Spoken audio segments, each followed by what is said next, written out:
కొట్టడానికి ఇంతమంది ఏకమవుతారు.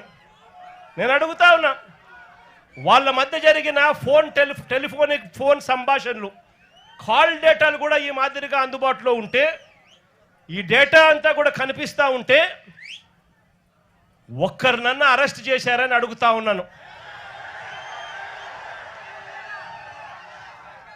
అంటే బోట్లోకి సీజ్ చేసి ఎఫ్ఐఆర్ చేసి సీజ్ చేసిన బోట్లను దగ్గరుండి అధికారంలో ఉన్న ఈ పెద్దలే వీళ్ళే దొంగతనం తీసుకొని పోతే వీళ్ళు చేసింది ఏమిటి అని అంటే కేవలం పోలీసులను కొంతమందిని ట్రాన్స్ఫర్ చేసినారు. ఇంతవరకు ఒక్కరిని అరెస్ట్ చేయలేదు.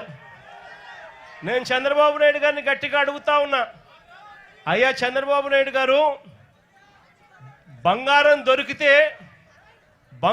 దొరికింది అని చెప్పి పోలీస్ స్టేషన్లో కేసు పెట్టి పోలీస్ స్టేషన్లో సీజ్ చేసి ఆ సీజ్ చేసిన ఆ బంగారాన్ని ఎవరైనా దొంగతనం చేసుకొని పోతే మీరు ఇట్లే ఇడిచిపెడతారా అని అడుగుతా ఉన్నాను చంద్రబాబు నాయుడు గారిని.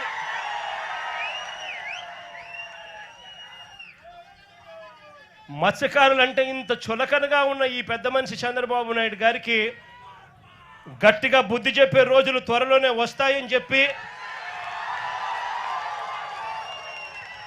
ఎల్లకాలం ఈ ప్రభుత్వం ఇలాగనే కొనసాగదు అని చెప్పి గట్టిగా చంద్రబాబు నాయుడు గారిని గట్టిగా మందలిస్తా ఉన్నాం. ఇదే పెద్ద మనిషి చంద్రబాబు నాయుడు గారికి చెప్తా ఉన్నా, ఇక్కడే ఎంపీలు ఫోన్లు చేస్తారు, కొంతమంది మత్స్యకారులకు 10 లక్షల రూపాయలు డబ్బులు ఇస్తారు, వాళ్ళ ఇల్లు కలిసి దొంగతనం చేసే దాంట్లో పాత్రదారులు అవుతారు. ముఖ్యమంత్రి కొడుకు దగ్గరుండి ఆశీస్సులు ఇస్తాడు. మార్చి 12వ తారీఖు ఆయన వచ్చి చేసుకోపోండి అని ఆశీస్సులు ఇస్తాడు. మార్చి 16వ తారీఖున దొంగతనం జరుగుతుంది. ఇంతకన్నా దిక్కుమాలిన ప్రభుత్వం ప్రపంచ చరిత్రలో ఇంకేదైనా ఉంటుందా అని అడుగుతా ఉన్నా మిమ్మల్ని అందరినీ కూడా. నేను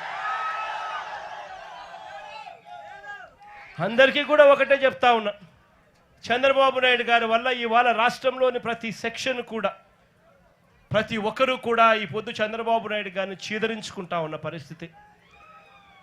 ఎన్నికలప్పుడేమో సూపర్ 6లని, సూపర్ 7లని, బాండ్లని ఇంటింటికి వచ్చి ప్రతి ఒక్కరిని మోసం చేశాడు. ఎన్నికలు అయిపోయిన తర్వాత గతంలో వైఎస్ఆర్సీపీ ప్రభుత్వంలో ఉన్న పథకాలన్నీ రద్దు చేశాడు. ఆయన పెడతానన్న బిర్యానీ కూడా తీసేసినాడు.